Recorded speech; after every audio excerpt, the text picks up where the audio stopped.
Buenas tardes, Kaixo, eskerrik asko etortzeagatik. Muchas gracias a todos por venir a esta nueva edición del European Film Forum. Estamos muy contentos como festival de recuperar la parte presencial.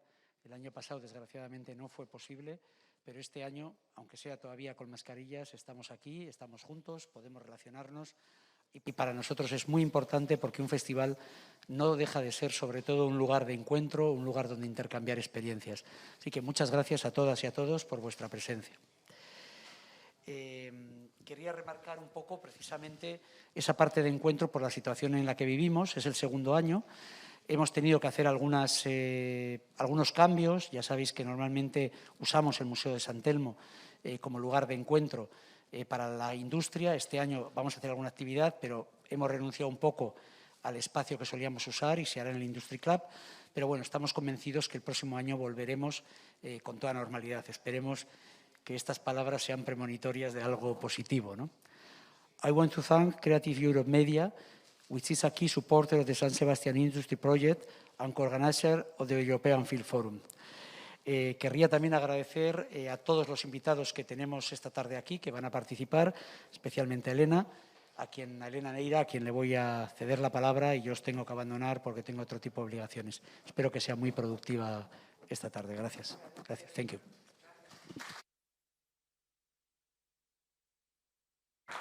Bueno, hola a todos, bienvenidos. Antes de cambiar al idioma y empezar la sesión en inglés, quería dar las gracias a Media, al Festival de San Sebastián y European Film Forum por la confianza depositada y por permitirme moderar estos dos paneles de lujo de dos temas súper interesantes. Y es un lujo ver a tanta gente interesada en un horario tan terrible, especialmente en San Sebastián, en lo duras que suelen ser las sobremesas. So this will be held in English. We have a translation. Vamos a tener inglés, hay una sensación, vamos a hablar un poco más lentamente para los traductores. Tenemos dos paneles con un descanso entre ambos y hola a todas las personas que están viendo esta por streaming. Podéis plantear vuestras cuestiones cuando queráis, en cualquier momento. Slido o en este,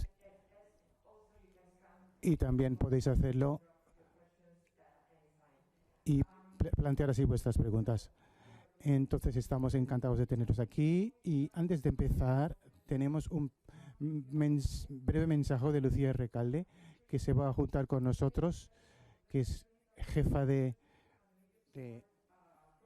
la industria audiovisual y el medio de la Comisión Europea, el programa Media Support. Entonces, gracias a todos y bienvenidos.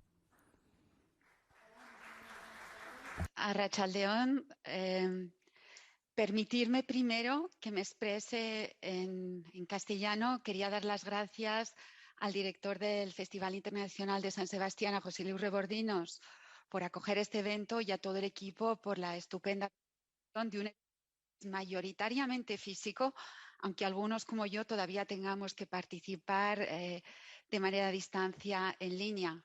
Me hubiera encantado estar con vosotros en San Sebastián, pero no nos ha sido posible viajar por el momento. And allow me now to turn English. Despite Entonces, a pesar de las limitaciones de viaje, tenemos que empezar a pensar que la pandemia está detrás de nosotros, que lo hemos superado, pero pensamos que no estamos para nada. Hemos vuelto a la normalidad previa a la pandemia. La pandemia ya ha acelerado tendencias que ya estaban ahí antes en el sistema, antes del estallido de esa pandemia. Entonces, mucha gente dice que estamos entrando dentro de una especie de norma nueva, pero esta nueva norma es el elemento clave. ¿Cuál es el elemento clave? Es decir, la transformación digital rápida de este ecosistema audiovisual. Y hoy, entonces, la transformación verde y digital son las dos fuerzas motrices que están empujando la transformación de la industria. Y estamos convencidos en la Comisión Europea que acontecimientos como este de hoy nos permitirá trabajar juntos, compartir experiencias, aprender los unos de los otros sobre temas que son importantes, muy importantes para la industria audiovisual. Y los dos temas que vamos a hablar hoy son son candentes para la Comisión Europea. En diciembre del 2020 hablaron de este asunto. Antes de pasar la palabra a los miembros que participan hoy, me gustaría recordar algunos temas claves de la política audiovisual europea que han sido cada vez más relevantes por la pandemia. El primer tema es que tenemos un marco regulatorio. Uno de los objetivos principales de este marco legal es asegurar un plano servicio entre los servicios normales y las plataformas nuevas, y también para fomentar un entorno, un ecosistema propicio a la creatividad. Y entonces con todas las directivas fueran dos propuestas interesantes para la transposición de esos dos instrumentos. Esto ya ha caducado, y el primer mensaje importante es decir, todavía no hemos transpuesto la directiva, entonces hay que hacerlo cuanto antes. Pero hay más a nivel legislativo, porque hay dos iniciativas muy importantes en el mercado y el ADM, que deberían también ayudar a cumplir con los objetivos de llegar a cierta igualdad entre los agentes distintos y las plataformas. Esos estamos todavía negociando entre los dos colegisladores, pero nuestra esperanza es que esos avances se hagan durante la presidencia eslovena con esas dos propuestas importantes. El segundo punto es el apoyo financiero mayor para recuperar y transformar. Tenemos un plan de acción que hemos mencionado ahora, y tenemos este plan que ha sido posible gracias a la adopción de la Next Generation Europa, y luego un presupuesto para el año 21 hasta el 27. Y entonces algunas palabras sobre que Next Generation Europa, que es este paquete sin precedentes para apoyar la recuperación de la economía tras la pandemia. Estamos encantados de que algunos Estados miembros han respondido a las llamadas de la Comisión e incluyen el sector audiovisual como prioridad en su plan de recuperación nacional. Eso, por ejemplo, es el caso de Francia, Platform Cinema, Italia, Cinecittà y España, que con su plan audiovisual. Y gracias a una inyección de flujo de fondos, España podrá modernizar su industria audiovisual y abordar los retos y luego está la Unión Creativa, la Europa Creativa, que es una de las fuerzas de financiación más importantes. El presupuesto de la Europa Creativa ha sido aumentado de manera importante, más del 80% hasta el año 2027, y no es solo una indicación de su relevancia también es un reconocimiento de su éxito en el pasado y de su colaboración e innovación a nivel europeo. Entonces ahora este programa renovado está abierto para el negocio. Hemos empezado ahora a implementarlo, está en evolución todavía. Hemos introducido innovaciones importantes que son muy relevantes para los temas que vamos a hablar hoy. Por ejemplo, herramientas innovadoras que nos permite experimentar con datos. Hemos introducido medidas que van a incentivar la adaptación de prácticas y niveles por parte de la industria.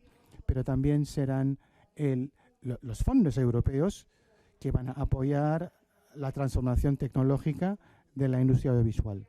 Estamos convencidos de que la economía de los datos, que vamos a hablar hoy también, eso es clave, es absolutamente esencial. Y queremos decir que esta análisis necesita para el desarrollo de los públicos, para la creación de contenidos, para la distribución de las obras audiovisuales. Es el motivo por el que en este plan de los medios hemos propuesto una creación de un espacio de datos europeos que permitirá la colaboración, por ejemplo, en cuanto a público, datos de contenido y metadatos. Y también otras propuestas ya se han lanzado en cuanto a las herramientas, por ejemplo, sobre la gestión de datos para los medios que están basados en... Y hay otra convocatoria para el año que viene sobre la infraestructura que también será financiado bajo el plan de Europa Digital. Otro aspecto que también me parece muy importante para la transformación de la industria, incluyendo la realidad virtual, y sabemos que eso no vamos a hablar específicamente de hoy. Sabemos que San Sebastián, Cinemaldia, está haciendo esfuerzos importantes en ese sentido a través de la tecnología de Cinemaldia, que tendrá lugar este jueves, con el apoyo de Unión Creativa. Entonces, estar atentos, y vamos a apoyar también esto de la industria VR y VR Coalición para estimular la colaboración y otros sectores de la industria. Todo eso está muy bien, pero también sabemos que los fondos públicos solos no bastarán para abordar el tema de la transformación de la industria. Y es uno de los motivos por los que hemos propuesto no solamente, pero estamos también en vías para lanzar una plataforma nueva para final del año que se llama Media Interest y Media Invest. Y el principio es muy fácil. Vamos a utilizar fondos públicos para ayudas privados en la audiovisual para, digamos, compensar por los riesgos necesitados para la inversión. 400 millones de euros durante 4 años va a incentivar, fomentar la inversión privada en compañías de producción y distribución que quieren hacer esas actividades a nivel europeo e internacional. Es una iniciativa que es muy importante para nuestra comisión, y ahí también estar atentos porque va a haber nuevas noticias de aquí a final del año sobre este tema de apoyo. Entonces, brevemente voy a empezar a hablar de los desafíos de sostenibilidad que vamos a hablar hoy. Europa siempre ha querido adoptar el tema de la transformación verde a través del New Green Deal. Estamos convencidos de que el sector industrial tiene un papel importante que hacer. Hemos lanzado un diálogo verde con la industria desde el mes de junio, y hay un consenso en 2 puntos. Primero, que la industria publicitaria tiene que hacer lo que hay que hacer y abrazarlo el cambio. Ya no hay tiempo para esperar. Y el segundo elemento importante es que la colaboración es esencial para el impacto necesario en cuanto a una industria más verde. En primer lugar, a un nivel europeo, hemos decidido empezar ya y abordar 2 temas importantes: calculadores de carbono y el desarrollo del nuevo Green Deal. Y esas conversaciones van a empezar en colaboración con la industria. Eso es por eso vuestra aportación es muy importante para nosotros hoy. Y también me gustaría concluir diciendo que, citando lo que dijo el Comisión Breton, dijo en Lille, dijo algo que me parece que es esencial para lo que estamos haciendo juntos hoy. Él dijo que si queremos ser más fuertes hay que pensar en Europa, pensar a nivel continental, porque no somos solo un continente, tenemos que trabajar juntos, aprovechar nuestras fortalezas, la diversidad de nuestros idiomas, y también tenemos que aprovechar de nuestro mercado interno, doméstico. Y pensamos que los debates de hoy es un ejemplo concreto de hasta qué punto esto de pensar Europa se puede traducir en temas como datos, interpretación de datos. Entonces, os espero un buen encuentro. Vamos a estar escuchándoos muy atentamente con el equipo, y espero que poder el año que viene estar presente con vosotros el año que viene en San Sebastián.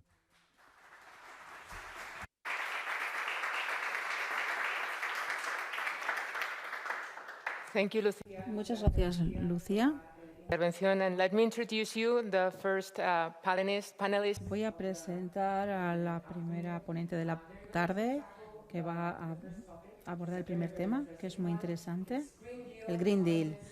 Desafíos u oportunidades para la industria audiovisual europea. Voy a presentarles a Paloma Andrés Urrutia, cofundadora de Fiction Changing the World, y a la señora y Mrs. Greenfield de España.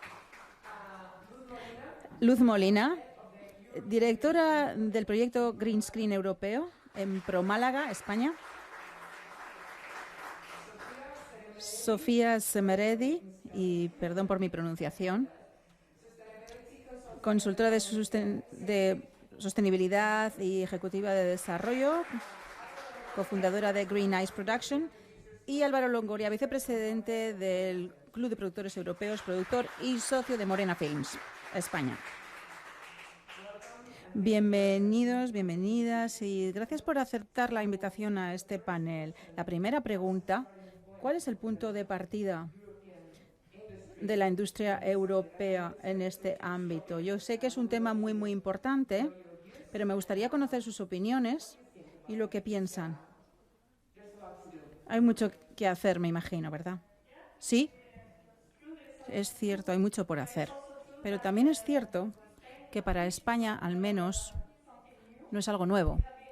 Hemos estado trabajando al menos durante 4 años en ello, y es cierto que hace 5 años, en el 2017, hablar de la sostenibilidad en la industria audiovisual era como hablar en ciencia ficción. Aquí estamos hoy. Es un buen punto de partida, de hecho.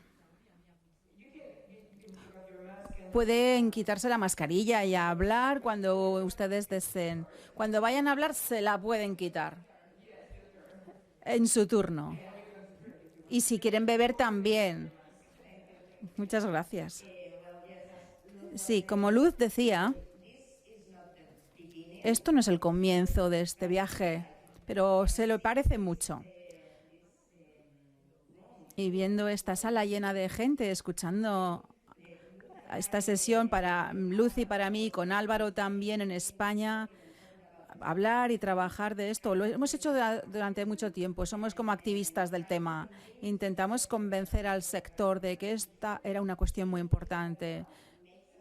Y ver que esto está ocurriendo, aunque ya lo comenzamos hace unos años, es muy buena noticia, y queremos que todos se embarquen con nosotros y comencemos la transformación, porque no va a ser tan difícil como la gente piensa. ¿Qué pensáis que es el mensaje más urgente a transmitir? Álvaro. Yo represento también el Club de Productores Europeos. Hace 2 años implementamos la Carta Verde, firmada por la mayor parte de los miembros del Club de los Productores Europeos, donde se establecían los estándares para los rodajes verdes. Y con ellos, y desde hace 2 años, hemos tenido más de 60 o 70 películas que han intentado aplicar esa carta, esa normativa verde, y las cosas, bueno, con el COVID se han complicado mucho. Pero lo que hemos descubierto, porque hemos hecho este análisis, es que como productores pensamos que el peso y el foco está puesto en el sitio equivocado. Está muy bien tener a productores que sean los miembros más pequeños de una cadena, que estén muy bien, que quieran hacer rodajes verdes, pero hay que hacerlo al revés. Como productores estamos encantados de hacerlo. La mayor parte de nosotros hemos asumido un coste extra en nuestras producciones para que los rodajes sean más verdes, pero no está bien así, porque el cliente, las plataformas, por ejemplo, los financieros, los financiadores todavía no tienen esa mentalidad verde. No tienen para ellos como que un rodaje verde sea un estándar. Todavía no lo es. He estado con vosotras en distintos lugares desde hace 2 años y tengo la sensación de que se habla mucho, hay mucho debate, mucha conversación, pero y también me gusta el tema de revolución. Es una solución revolucionaria, pero que tiene que ser vinculante y obligatoria. La única manera es obligarlos. Decirles: todas las producciones que se emitan en Europa en los próximos 3 años deben tener un sello verde, obligatoriamente. No hay, en ese sentido no habrá problema con la competencia ni con otros países. Yo como productor asumo el coste. Porque cuesta mucho dinero hacer una película verde, hacerla más ecológica, especialmente en tiempos de pandemia. Pero tiene que venir de arriba a abajo y no al revés. De arriba a abajo. No soy yo el que tengo que ser súper simpático y hacer las cosas ecológicas y verdes porque creo en ello. No, tiene que estar establecido como una norma en la industria, porque nosotros no tenemos tiempo de tanta discusión y tanta conversación. Tenemos que implementarlo y desplegarlo inmediatamente y que se imponga. Hasta que eso no ocurra y se implante desde arriba, no progresaremos. En mi experiencia, con muchos estudios, estoy de acuerdo con lo que dices, básicamente. Todo el mundo habla mucho, y muchas palabras, pero tiene que haber el compromiso detrás. Pero no es vinculante, no es obligatorio tener un estudio verde, ¿verdad?, en una producción. Así que si todo está, si todo el peso recae en los hombros de los productores, no está bien. ¿Cómo se va a hacer? Necesitamos políticas normativas, necesitamos un marco, necesitamos una implantación real de estos rodajes verdes. No podemos solo hablar y hablar. Eso es lo que estamos haciendo todo el día. Hay que hacer separación de los residuos y muchas otras cosas. Hay que comparar el presupuesto COVID y el presupuesto verde. Y el COVID ha hecho que los rodajes sean 10% más caros y es una visión a corto plazo, no a largo plazo, y lo verde tiene que ser a corto y a largo plazo. Es importante el tema del COVID, pero lo verde mucho más. Hay que educar a la gente, de arriba, educar a los del nivel medio y a los de más abajo para que todo el mundo se ponga de acuerdo. No debe ser una cuestión de ciencia ficción, al contrario. Podemos hacer participar al público en este debate. ¿El consumidor también debe estar al tanto? Sí, el consumidor tiene una responsabilidad, una de las mayores responsabilidades, en mi opinión. Los consumidores son los que compran los productos. Si ellos quieren que sean rodajes sostenibles, se va a hacer, porque ellos tienen poder. El consumidor tiene que elevar su voz y pedirlo. Sí. Una de las responsabilidades más importantes del sector audiovisual es su capacidad para llegar a las audiencias. No hay muchos sectores que tienen esa capacidad de tener a gente ahí mirando y viendo su contenido, sus películas, incluso pagándolo. Realmente hace que las personas sean más conscientes y yo creo que el público y las audiencias tienen que formar parte. Es una transformación que necesita no solo este sector, todos los sectores lo tienen que aplicar. La cuestión es cómo lo hacemos nosotros en el tema audiovisual, sino cómo lo hacemos en todas partes y en todos los sectores. Es una tendencia que tenemos que seguir, sí. Y los demás sectores de la cinematografía son muy variados. Tenemos el departamento de construcción, decorados, filmación, etcétera.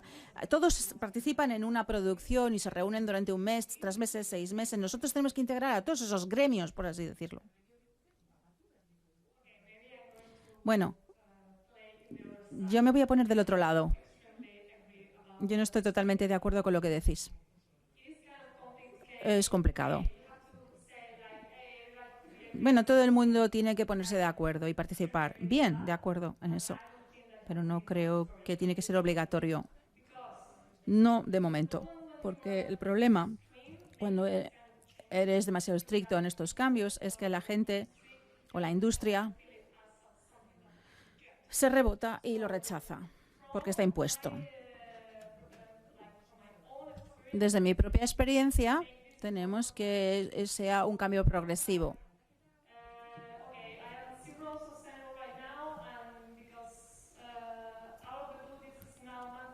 Bueno, si ahora es obligatorio, tengo que tener 100% rodaje verde y es obligatorio y ya está. No, para mí no es la vía a seguir. Lucía ha dicho antes que no tenemos más tiempo, que no podemos esperar, que el cambio tenemos que implantarlo ya.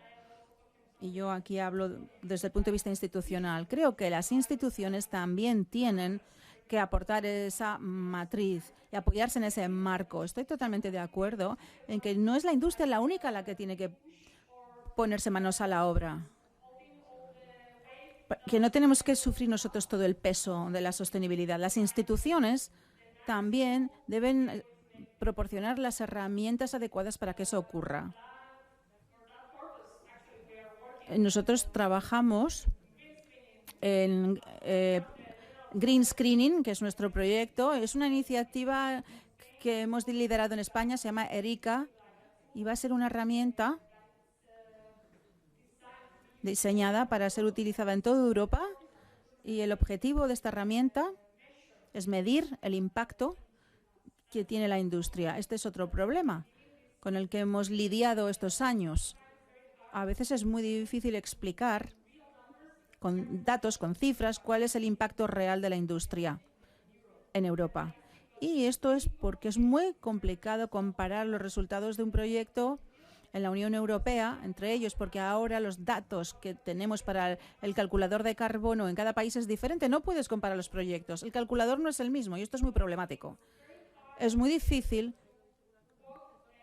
poder trabajar de forma común si no tenemos herramientas compartidas, comunes. Necesitamos una metodología común para saber qué hay que hacer, pero también herramientas tecnológicas para tener un sistema uniforme y fiable para comparar proyectos, y que esa competencia entre los productores y los proyectos pueda funcionar y decir al cliente: mira, mi proyecto es verde porque tengo una herramienta fiable que he utilizado para medirlo, tengo una consultoría que ha supervisado que mis maneras de proceder son verdes, puedo demostrarlo. Tiene que haber una colaboración, una coordinación. Necesitamos crear esas sinergias en toda la Unión Europea.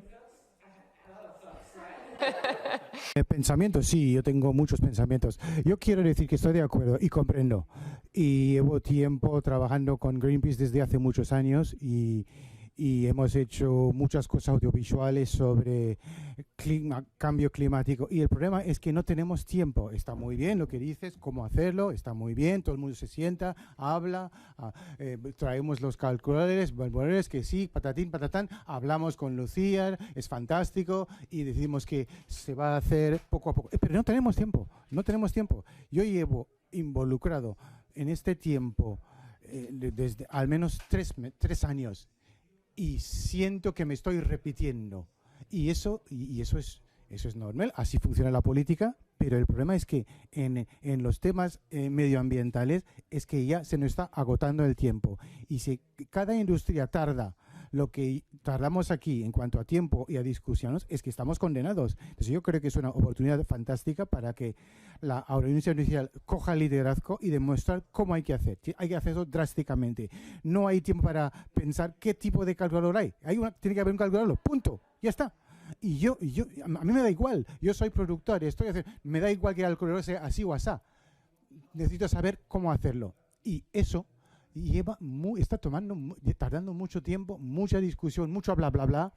Y estás muy bien cogiendo el liderazgo y lo aprecio, pero hay que empujar más. Pero tenemos que estar de acuerdo que no es... La metodología están ahí, solo hay que poder comunicar bien. Entonces, estoy contenta con la idea de que hay que hacerlo ahora, pero tenemos que saber cómo. Pero claro, es que todo se puede hacer de manera paralela. Todo lo que tú has dicho tiene que pasar ahora, pero tienes que tener los datos. Entonces necesitamos las políticas. Entonces, si necesitas un calculador, pero no hay ninguna política para implementar eso, que tiene que hacer una persona que utilice ese tipo de calculador, que sepa utilizar ese calculador. No hay educación, los productores no saben, es importante saber. Entonces, y los ejecutivos no saben, bueno, tenemos ese compromiso, pero ¿sabes qué? Vamos a coger las cajas porque no sé, nos importa. ¿No? Entonces, al final, cuando ya se ha hecho todo el mundo tiene que tener esa educación desde el principio. Y yo creo que todo esto puede hacerse paralelamente. No tenemos que ir corriendo uno detrás de otro. Necesitamos las políticas, tenemos que saber que eso es urgente. ¿Qué más necesitamos? La voluntad y los recursos. Llevo trabajando como consultora de sostenibilidad desde hace 20 años en distintos sectores y tengo que decir que el sector audiovisual está corriendo, la transformación está siendo muy rápido. Yo veo lo que estás diciendo entonces y es frustrante para nosotros trabajar así, ver lo lento que son algunas cosas en ese. Pero yo creo que también tiene que ver con timing, porque no es solo el sector audiovisual, es que también se está convirtiendo en una especie de tendencia. Es guay ser sostenible. es simpático y también es algo que aporta fondos, dinero, es marketing, experiencia y es cierto que todos los sectores tienen que transformarse y es cierto que no tenemos tiempo y tenemos que correr y mucho y muy rápidamente. Estoy de acuerdo en lo urgente que es esto, pero también pienso que el sector audiovisual está cumpliendo con la cosa. Siendo consultora verde sobre hace más de 3 años y después de 3 años una compañía, porque sí hay gente que quería una consultora que les ayudara. Entonces, está llegando. Yo creo que sí. Queremos correr, pero está aquí. Mira, la prueba de que, bueno, mi teoría es que, bueno, yo soy productor, hago películas para una plataforma, para una emisora, y me dicen, tiene que ser verde, y yo lo hago verde. Así funciona. Y si tú consigues 5, 10 clientes para que se pongan de acuerdo, para que todas las producciones sean verde, inmediatamente la industria se convierte en algo verde. Tarda 6 meses. Tienes que implementarlo. No hay nadie aquí de ninguna de esas plataformas, de esas emisoras, de esas cadenas de televisión. Es desde abajo hacia arriba. Y una de las pocas industrias donde si convences a 10 compañías para que lo hagan, entonces ya tienes el 99% del mercado que lo hace. ¿Y quién comprueba eso? Porque Nueva tiene 20, 22, 30, 30. Todos lo tienen. Todos te dicen, eso es lo que pide el consumidor. Pero ¿quién va y lo comprueba? ¿Quién lo comprueba? Porque al final todos reciben un informe y no se ha hecho. Pero estamos viendo, lo estamos viendo. Estamos hablando con las plataformas. Ahora mismo en España, por ejemplo, hay mucho interés. Hay una necesidad para la implementación de políticas. No sé si estáis al corriente, pero Netflix, por ejemplo, ha creado una de las políticas de sostenibilidad más grandes y se lanzó el pasado mes de marzo. Todavía tienen que ver cómo va a funcionar en los distintos países, pero en Los Ángeles ya están empezando a implementarlo. Y su idea para todas las plataformas es que sea obligatorio. Y no solo las plataformas, también los fondos públicos que van a tener que cumplir con las medidas de sostenibilidad. Entonces vamos a ver que esto va a venir del cliente final, el que paga al final, para que esto sea comprensible. Y yo creo que vamos a ver esto muy, muy pronto y que tenemos que correr, porque sin eso no vamos a poder vender nuestras producciones ni poder conseguir la financiación y los fondos. Bueno, podéis, solo para recordaros que podéis mandar unas preguntas, entonces vamos a hacer...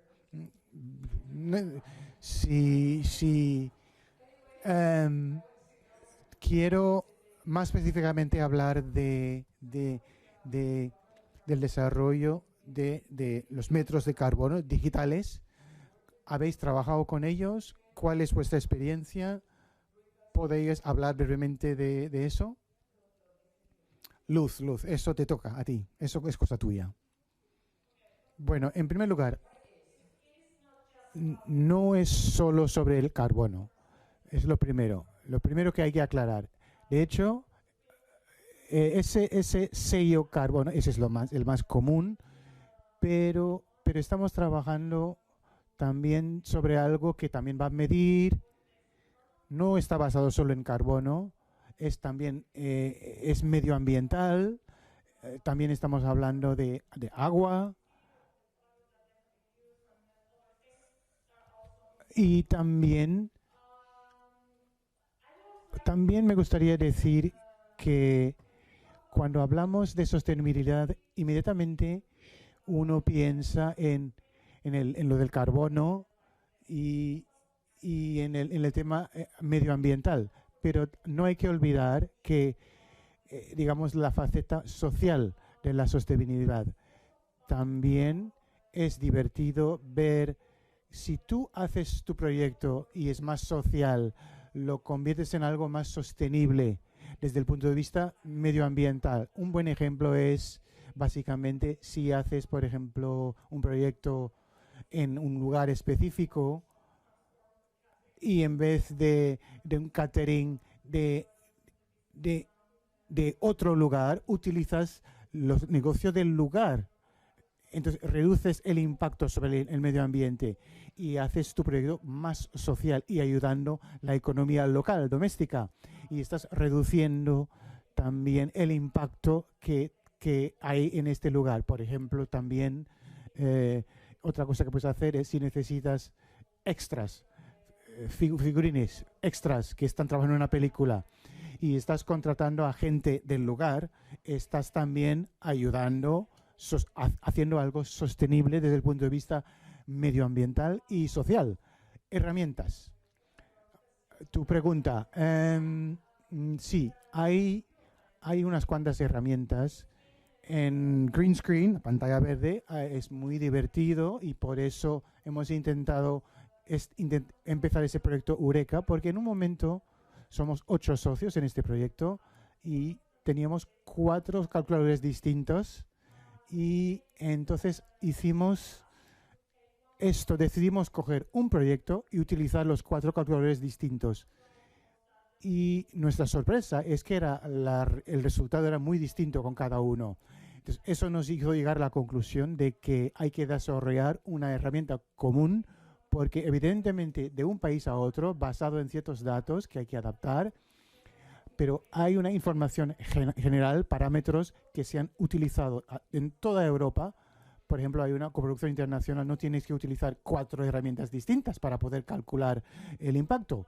Con uno solo puedes hacerlo y eso también nos va a permitir comparar los proyectos distintos alrededor de Europa, que es muy importante para nosotros, para poder analizar realmente el impacto real en nuestro continente. Hay unas cuantas herramientas que se pueden utilizar ahora para la industria. Por ejemplo, una es Eureka, calculador Eureka, y Albert de BAFTA de Inglaterra y también hay del PGA de los directores de América, tienes el calculador Pierre. Hay distintas metodologías, pero como decía Luz, el calculador de carbono solo es una parte minúscula y solo te dicen cuál es tu huella, no lo reducen. No es como un termómetro que dicen, bueno, son 37, no. Pero ¿cómo hago para llegar a ese 36 en la siguiente producción? Entonces, hay una necesidad de herramienta porque la gente tiene que entender su impacto para poder dar una idea, según Albert, el BAFTA, la iniciativa BAFTA, 1 hora. Producir 1 hora de contenido televisivo son 9,2 toneladas de CO2, que es lo que una persona europea emite en todo un año. Y esa es la realidad. Hay muchos viajes alrededor de 1 hora de televisión, mucho consumo, muchas herramientas, muchos productos, mucho material, mucha construcción. Hay muchísimo impacto. ¿Necesitas algún entrenamiento, una formación especial para entender cómo funcionan esas herramientas? Es difícil. Bueno, hay distintas opiniones sobre este asunto.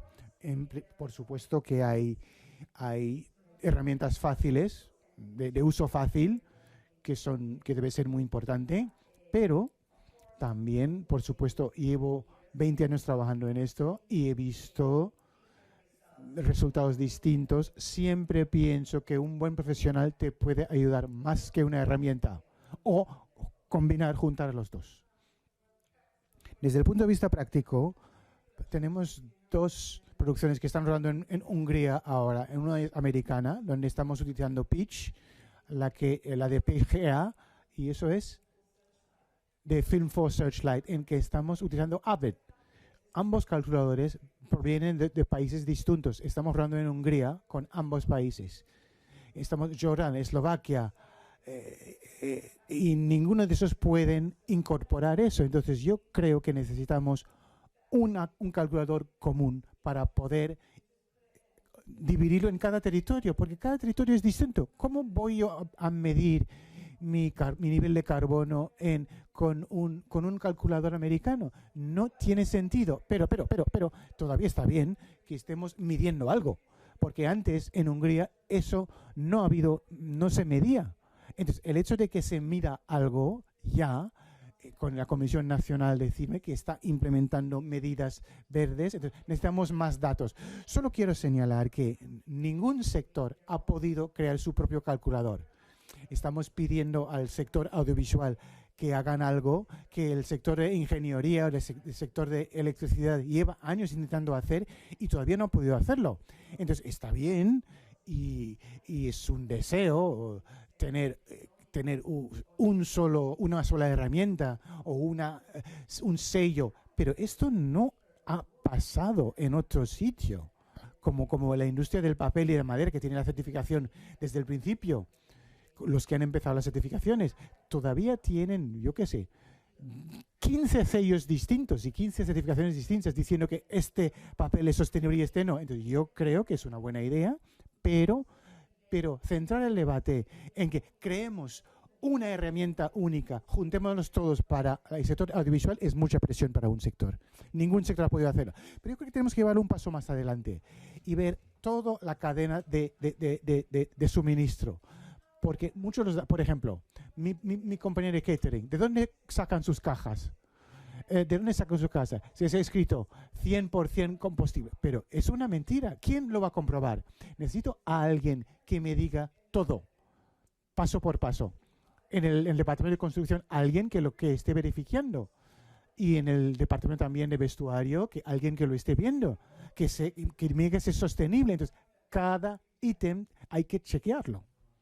Desde un punto de vista práctico, como productor underground, me parece que en Morena Films somos verdes, hemos sido eco desde hace 5 o 6 últimas películas y está bien. Hemos podido calcular en las 2 últimas películas que hemos hecho este bienio que contienen el sello del carbono verde, y entonces no sabemos cómo arreglarlo. Nos dijeron, hay que plantear 3.000 árboles durante 30 años. Esa es la conclusión que yo como productor a mí me dan. Es lo que me dicen de mis técnicos. Yo digo, bueno, ya lo tenemos. Tus 2 películas son 6.000 árboles durante 3 años. ¿Cómo lo hago? Entonces, no sé. Y yo digo, no sé. Entonces, nadie sabe. Ahora, todavía, cómo implementar, cómo llevarlo a cabo. Y eso vendrá, evidentemente, pero para que sepáis, como las prácticas son difíciles. Hemos hecho una encuesta de todas las producciones que hemos hecho y los 4 obstáculos, salvo el COVID, que es un obstáculo enorme, pero los 4 obstáculos son costes. ¿Quién paga esto? Lo pago yo, pero la competencia no. Entonces yo estoy sufriendo. El consultor verde está bien, vamos a tener un consultor verde, pero no sabemos cómo conseguirlo, cuestan dinero, son una molestia en el set, es molesto. Si vas a un plató, alguien tiene que hacer algo. Entonces, tiene que haber alguien midiendo y diciendo, mira, tú que estás, no es práctico, eso eres tú, no es práctico. Creo que tú has tenido que aguantar. Y el tercer obstáculo que tenemos los productores es cómo medir el CO2. ¿Qué calculador utilizar? ¿Cómo utilizar ese calculador? Porque hay muchos calculadores. Al elegir el calculador y el jefe de producción dice, ¿de qué me estás hablando? ¿Calculador de qué? No sé de qué me está hablando. Y el 4 obstáculo, que es un problema enorme, que es el transporte.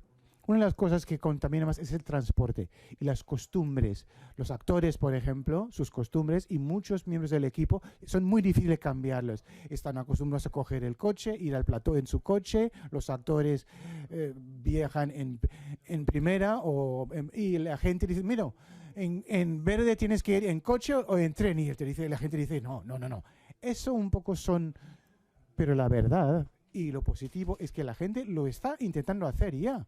Los productores europeos lo estamos haciendo y las nuevas reglas, la nueva legislatura va a hacer lo que sea incluso más rápido. ¿Por qué tiene tanta suerte la industria audiovisual? Porque es muy especial. Hay muchas otras industrias que tienen muchas herramientas. ¿Por qué en la industria audiovisual no tendríamos que tener estas mismas normas y técnicas? La industria audiovisual no es la misma que no es como las demás. Hay ciertos procesos que tú repites, pero cada proyecto es único, es diferente, empiezas desde cero. Y tienes que montar todo y cuando se termina el proyecto ya no queda nada sin el resultado, que es una película. Lo bonito de la industria audiovisual, y lo he mencionado antes, es el poder que tiene para enviar mensajes. La industria audiovisual crea mensajes maravillosos para la sociedad, pero ¿qué está pasando detrás del telón, del escenario? No se dan cuenta que creamos un maravilloso producto audiovisual. Es un proceso, pero no lo estamos haciendo bien a lo largo de ese proceso de creación y de producción. No somos bastante verdes. El transporte y la energía son las dos cuestiones que son peores para el medio ambiente en el mundo audiovisual. El tema de las herramientas, y nos has preguntado si son herramientas amigables. Y yo he trabajado sobre este tema durante 5 años y es bastante divertido porque mi empresa no es buena ni en audiovisuales ni en sostenibilidad, pero ponemos a las personas juntas a hacer cosas juntas. Es lo que hemos estado haciendo con equipos. Hemos descubierto que necesitas herramientas fiables, utilizables, y para eso necesitas tener un experto en sostenibilidad. El problema es que hablan una lengua que la industria audiovisual no entiende o no quiere hablar. Yo he trabajado como traductora entre estos dos mundos, si queréis, y uno de nuestros objetivos principales es que sean herramientas amigables y fáciles para que la industria las entienda, aunque no sepan todo lo que hay detrás. Hemos sido capaces de coger el argumento científico y meterlo en el tema de la industria audiovisual para que lo entiendan todos. Y tenemos que cuidar juntos del planeta. Una última pregunta antes de pasar a las preguntas del público. ¿Creéis que los creadores deberían adoptar una mentalidad verde en el proceso de creación? ¿O es imposible? Sé que es una cuestión trampa, ¿no? Es una pregunta trampa. Bueno, es buena. La pregunta es perfecta. Cuando yo comencé a trabajar en el mundo del audiovisual, era porque yo era una activista frustrada. Durante 15 años estuve metida en el tema del desarrollo sostenible. Y estaba muy frustrada porque no se hacía nada, porque el cambio no llegaba. Mi mejor amiga es una guionista y pensemos, vamos a escribir algo sobre esto. Vamos a dar información a través de las películas. Usemos la ficción, usemos estos contenidos. Y conseguimos crear algo que ayuda a los creadores a incluir información verídica sobre la sostenibilidad. Estamos convencidas de que es algo muy importante y que la industria puede ayudar a cambiar los comportamientos mostrando distintos comportamientos. En la sostenibilidad todo tiene que ver con ir a la primera fase, un primer paso. No puedes reciclar todo de golpe. Tienes que pensar en el ecodiseño cuando diseñas el producto, empezar desde el principio. Los escritores saben lo que cuesta escribir, también saben cuál es el impacto de lo que escriben. Y es importante que los comportamientos sean más sostenibles y que esto llegue a las audiencias y al público. Sí, entonces veo que es una buena pregunta. Sí, me ha encantado. Creo que esto lo vamos a ver en el futuro. Sí, estoy de acuerdo. Yo también trabajo en una productora en el Reino Unido. Tenemos series, largometrajes y hemos intentado aplicar estos procesos. Hay una responsabilidad compartida y hay herramientas. Todo está en las manos de los profesionales. Cuando yo hago un presupuesto previo con el cliente, ante la productora yo también tengo una responsabilidad, porque yo leo el guión y digo, a ver, ¿qué vas a hacer con esto? ¿Por qué necesito escenarios diferentes, diferentes sets? ¿No los podemos combinar? Aprovechemos la creatividad, introduzcamos una mentalidad sostenible en el guión. No sé si habéis visto la última temporada de Sex Education. En el último episodio, uno de los personajes hace una pregunta. ¿Vamos a introducir un comité sostenible en la escuela? No es falso, forma parte de todo el entorno de la vida diaria de los estudiantes. Es algo armónico e integrado.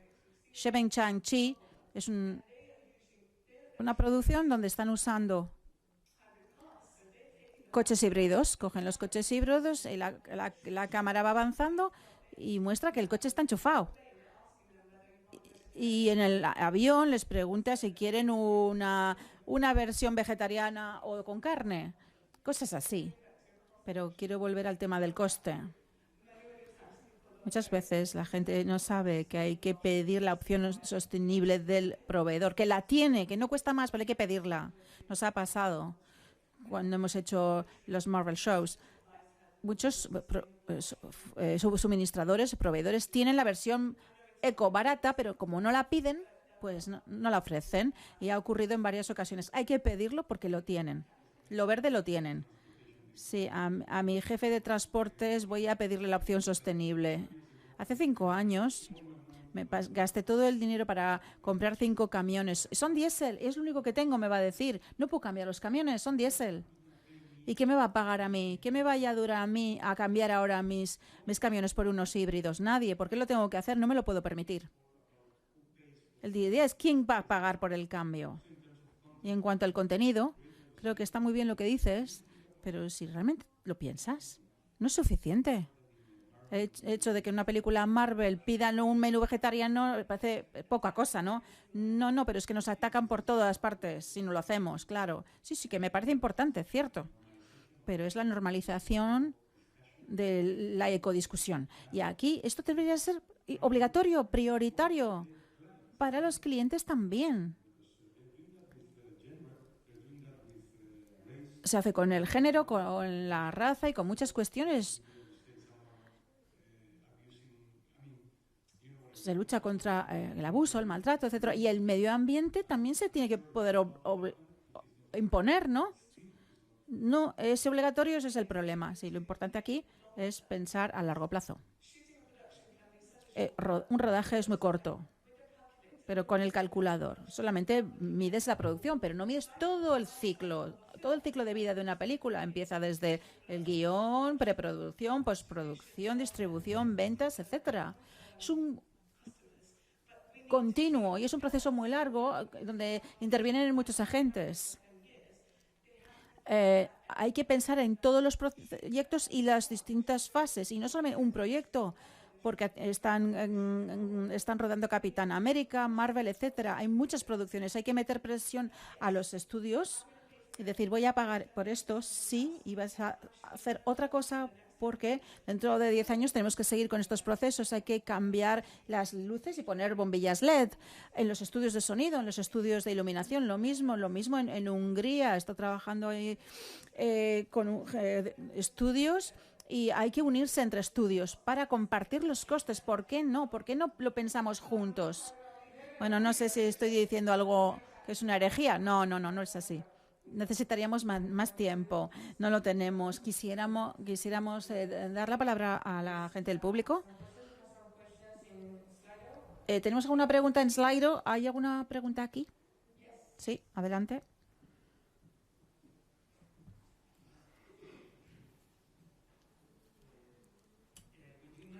Cuando imagináis la industria audiovisual en el futuro, ¿va a ser como ahora? ¿Va a ser diferente? ¿Cuáles son los principales cambios que os imagináis dentro de esta industria? ¿Hay algo que hay que eliminar? ¿Cuál es vuestra visión del futuro? ¿Qué cambios se introducirán. Sí, la lista de deseos. Bueno, trabajar todos y todas juntos por este planeta, que es el único que tenemos. No, hay que unir fuerzas. Mi deseo es que esto ya no sea un problema en el futuro, que dentro de 5 años que no tengamos que hablar de esto. Pero hubo problemas y discusiones sobre este tema. Tendría que estar normalizado. Y no es solo en la industria del cine, en todas las industrias. Cuando tú mandas un email, tienes que ser consciente de que eso tiene una huella de carbono por el envío de tu email. Cuando compras en Amazon o entras en una plataforma, tus hábitos tienen una huella de carbono. El consumidor tiene que ser consciente. Una vez más, para poder hacer eso, tienes que educar a la gente. Desde el comienzo, desde las escuelas. Mi deseo es que sabemos que el COVID trae cosas muy malas, pero también es un ejemplo maravilloso de lo rápido que uno puede cambiar la manera de pensar y hacer cosas. Si lo hicimos porque el COVID nos ha obligado a ello y porque era obligatorio y porque queríamos seguir rodando, hemos tenido que seguir una serie de normas y restricciones. Queríamos estar seguros en los rodajes. Podemos hacer lo mismo con las metodologías verdes. Es algo que sí se puede hacer. Y ahora, una vez más, todo ya está ahí a nuestra disposición. Tenemos que compartirlo y cambiar ya. Y rápido. Otra pregunta rápida de Juan. Las empresas de esta industria hacen un greenwashing. ¿Está ocurriendo el greenwashing? Vosotros veo que os estáis riendo. ¿Cómo evitar el greenwashing? Bueno, el greenwashing es un tema enorme que no se ha abordado mucho. Muchas empresas que son grandes contaminantes que utilizan su publicidad para lavarse la cara, para dar la idea que son ecológicos y que son verdes, y no es así. Parte del descubrimiento de todo lo que está detrás de la huella de carbono es también mostrar lo que están haciendo estas empresas. Netflix dice que tienen un protocolo verde. Vale, sí, pero piensa en cómo alimentas tus servidores, porque eso contamina también. No solamente las botellas de plástico. Sí, se puede localizar el greenwashing en todas esas plataformas, esos productos. Bueno, el greenwashing es normal que venga acompañando a los temas de sostenibilidad y también impacta a otros sectores. Ya ha ocurrido antes. Bueno, pero hay que saberlo y denunciarles, porque se esconde entrar en esa pantalla verde. Empieza a ser importante para muchas empresas lo verde.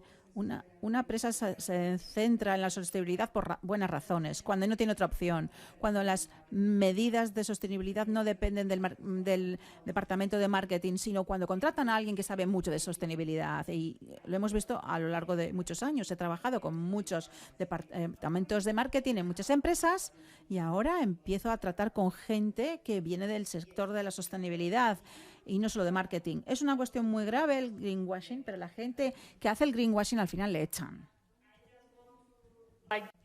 Yo solo quiero defender desde el punto de vista marketing aquí en este debate, porque vamos a ver, y a mí no me importa el motivo por qué uno haga cualquier cosa. Es un mensaje que imito desde el principio. Si lo haces desde el punto de vista marketing, porque quieres vender tu producto mejor, muy bien, porque lo estás haciendo al final.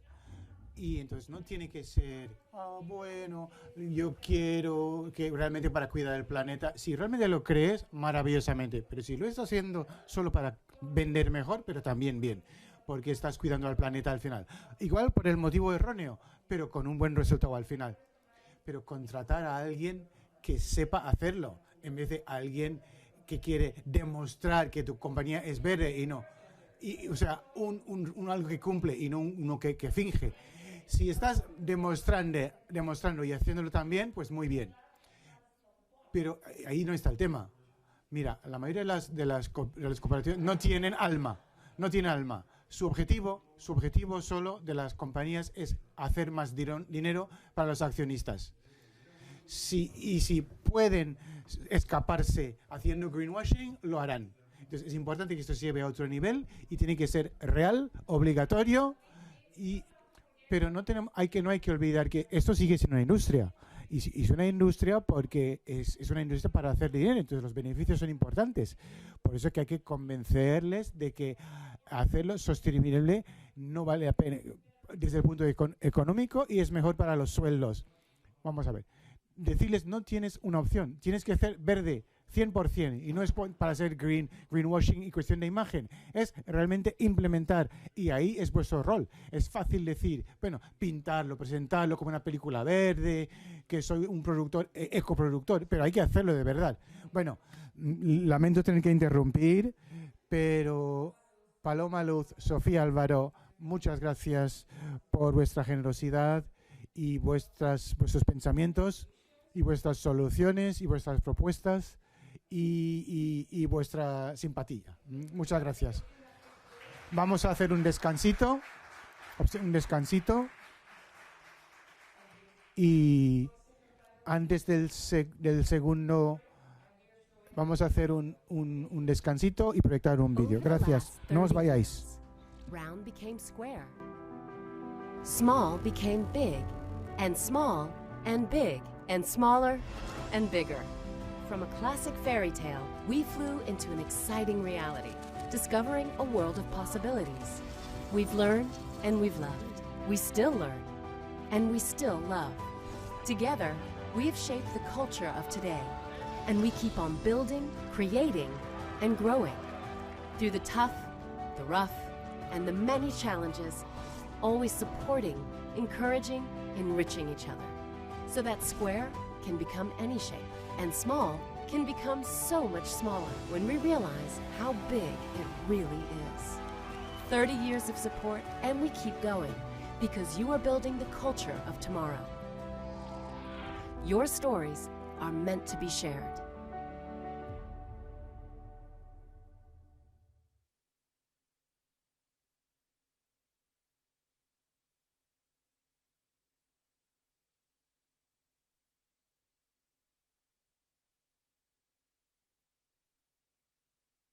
Hello again.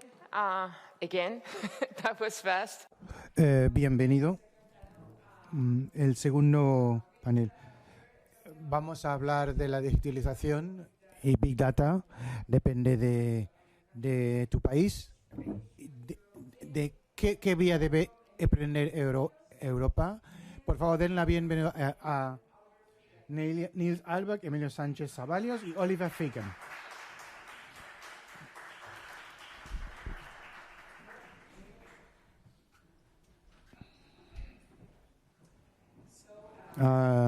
Emilio es director de vídeo y online y plataformas online de A3 Media de España. Niels es cofundador y CEO de Puricom de Dinamarca. Hablarás sobre Dinamarca, sobre tu compañía. Y Oliver Fagan, bienvenido, cofundador y CEO de Ushero en Irlanda. Entonces, igual te gustaría presentar, decir qué hace tu compañía, para que la gente sepa cuál es el Big Data en acción. Ok. Ser breve para que nos quede tiempo luego para hablar más en profundidad. Yo llevo toda la parte de plataforma digital de una compañía de televisión en España, que es A3 Media, y soy responsable de la plataforma donde se distribuyen los contenidos del grupo y producimos contenidos para el modelo de pago. Se pueden ver en abierto los que están en televisión y luego hay un modelo de pago en el que se ve sin publicidad el contenido y tenemos producción de contenidos originales.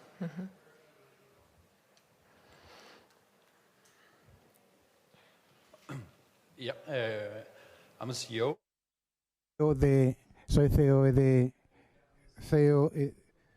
Pugdom, que es una plataforma en Dinamarca. Llevamos año y medio. Trabajamos una combinación de Big Data y Thick Data, combinando y trabajamos en la fase de desarrollo de guión al principio.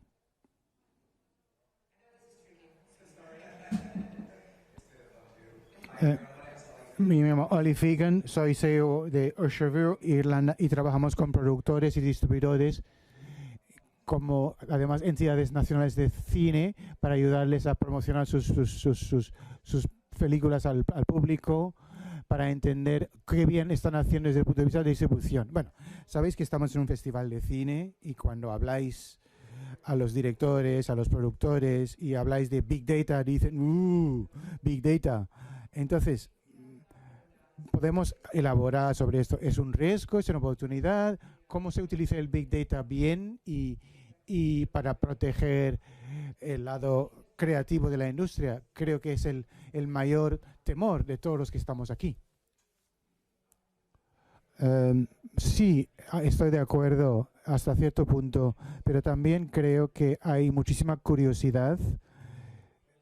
Antes de empezar nuestra compañía, hicimos un proyecto de investigación con el Instituto Danés de Cine y no volvimos a la conclusión de que la gente no estaba interesada en eso, sino que la gente pensaba que necesitaban herramientas más apropiadas, que no fuesen tan dominantes, sino que algo que dejase más espacio para la interpretación también.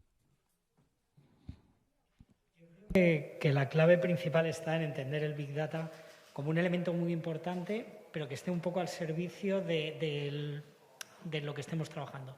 Creo que es muy importante a todos los niveles, al de la plataforma, en el trabajo de un creador, tener muy claros los objetivos, no perder el foco de donde quiere llegar y que el Big Data sea un elemento que ayude, que no se convierta en el elemento principal. Y luego, por supuesto, cómo integrarlo.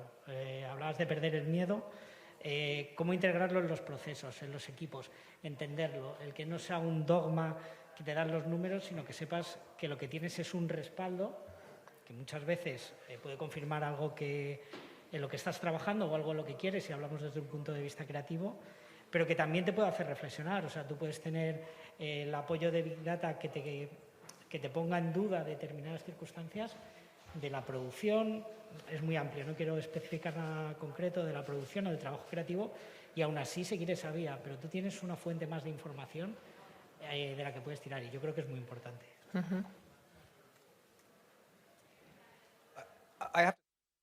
Decir que para mí Big Data no es una cosa que asuste, que tiene que estar. Desde nuestra perspectiva, ¿qué significa la Big Data? Hay datos sobre 288.000 películas, y los datos que tenemos, metadata, sobre todas las películas, también la proyección global, los servicios de streaming. Entonces, entender básicamente dónde se han visto películas anteriores te permite tomar sus decisiones más tarde. Entonces, si una película de terror que querías proyectar el año pasado, puedes mirar el año pasado en qué sala salió, qué servicios de streaming lo utilizó, qué países ha sido relevante. Entonces, creo que es intentar hacerlo simple y práctico. Yo creo que es el reto auténtico para la gente. Dado desde un punto de vista más amplio, ¿cuál es el recorrido? ¿Cuál es la vía? El recorrido desde el principio. Trabajamos con entidades nacionales de cine, por ejemplo, Be German Films, y hemos hecho un catálogo de 15.000 películas alemanas. Cada semana pueden ver cuántas proyecciones ha habido durante la semana, en qué territorios. Si están diciendo, bueno, por ejemplo, la película de terror, ¿qué película de terror previa están en los servicios de streaming? Pueden sacar esa información rápidamente. Entonces, es cuestión de tener la información adecuada para poder tomar decisiones más adecuadas, más acertadas. Estoy de acuerdo con eso, pero también creo que trabajamos en dos etapas distintas de la producción. Yo trabajo en el principio, cuando tiene que haber más espacio para la creatividad, y no creo que sea una buena idea desde la perspectiva europea utilizar Big Data para valorar una historia. Yo creo que hay que encontrar una manera para elevar un poco las intenciones y para dar más espacio a esto. Yo creo que el peligro de utilizar datos históricos es que todo el mundo hablando de vamos a repetir ciertas cosas, pero está también la posibilidad de que es decir, cometer el error de lo que ha sido divertido y magnífico hace 5 años, igual hoy es irrelevante. Entonces, creo que no solo es cuestión de repetir las cosas, pero también no fallar en ciertas cosas. Los datos que nos dicen esto funciona, ha funcionado, puede funcionar, ciertos chistes de hace algunos años, porque las costumbres, los hábitos cambian por parte de los costumbres. Sí, sí, sí. La sociedad está cambiando tan rápidamente que yo no sé cómo es posible predecir eso, pero lo que fue divertido hace 2 años, o relevante o políticamente correcto, igual hoy ya no lo es, dentro de algunas semanas. ¿Y puedes darnos alguna idea sobre en cuanto al éxito de tu compañía, donde el Big Data ha sido exitoso para el proceso de distribución o creación?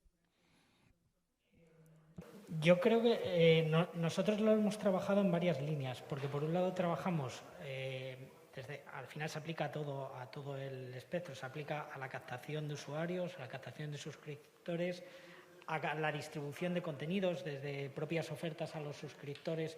Cuando tú sabes a través del análisis de datos que tienes un usuario con menos consumo, que está en un riesgo por la vida que lleva en la plataforma de perderlo, pues haces acciones muy puntuales para captarle. Lo mismo en cuanto a parrillas, en cuanto a programación. Pero lo que sí intentamos, y lo hemos hecho desde que tenemos sobre todo la plataforma, pues nosotros venimos de un canal lineal y donde realmente estamos aplicando el Big Data es en la parte digital, y desde que desarrollamos contenidos originales, lo que sí hacemos es lo que os decía al principio, tenerlo muy al servicio de los objetivos.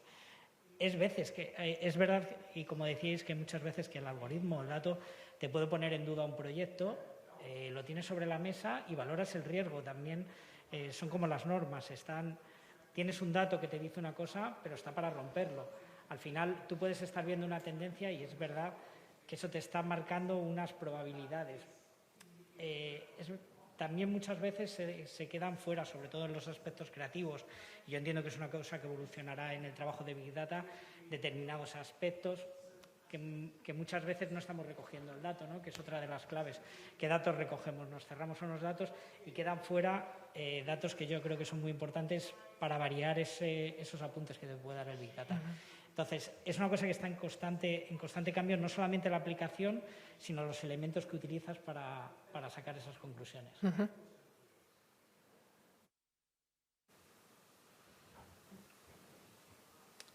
Okay, so Bueno, volviendo a tu pregunta sobre un ejemplo de mi compañía. Para emprender el servicio, entonces, combinamos análisis de datos grandes para hacer una versión más blanda, ¿no? Porque yo creo que es importante dar pasos en cuanto al ritmo que la gente puede...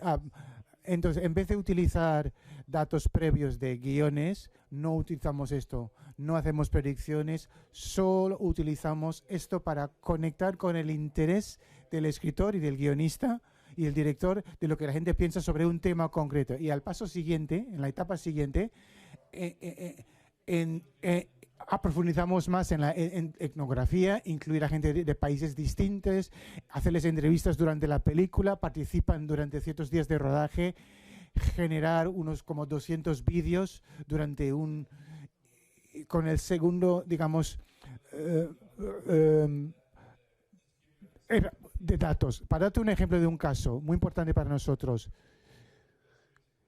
cuando entramos a una sala, hicimos un proyecto sobre un personaje que es narcisista y el director era muy curioso.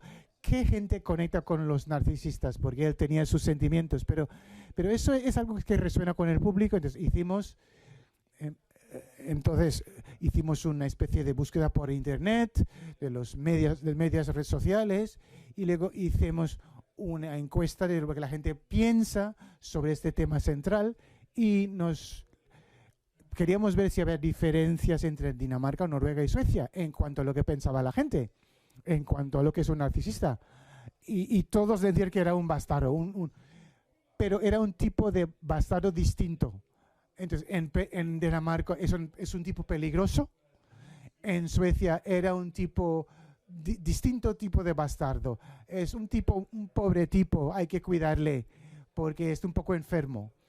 Entonces, un pobre tipo, hay que intentar integrarle otra vez a la sociedad. Y en Noruega se le veía como un un tipo útil, porque es un gilipollas, pero necesitamos gilipollas para dirigir ciertas organizaciones en ciertos países. Entonces hay perspectivas distintas que se pueden sacar esos datos y no proporciona al director con más que un mapa con lo que la gente se conecta emocionalmente. No estamos intentando dictar nada diciendo seguir la norma noruega o sueca, pero ahora el director tiene el mapa, puede ir en ese sentido, en aquel sentido o en otro sentido, para provocar a la gente o para que la gente se identifique más.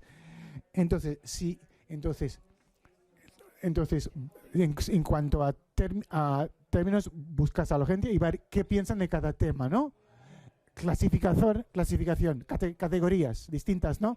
Bueno, nuestros datos generan como un mapa de miles, y el ordenador nos ayuda a identificarlos, los temas centrales, y luego entramos después de cada uno y seguimos leyendo. Entonces, es una colaboración entre un hombre y una máquina. Entonces, si el creador quiere, puede hacer que su historia esté más conectado, más vinculado con... Sí, es un poco... digamos, los sentimientos profundos y realmente sentimientos con la gente. Es una especie de brújula de oro para el creador.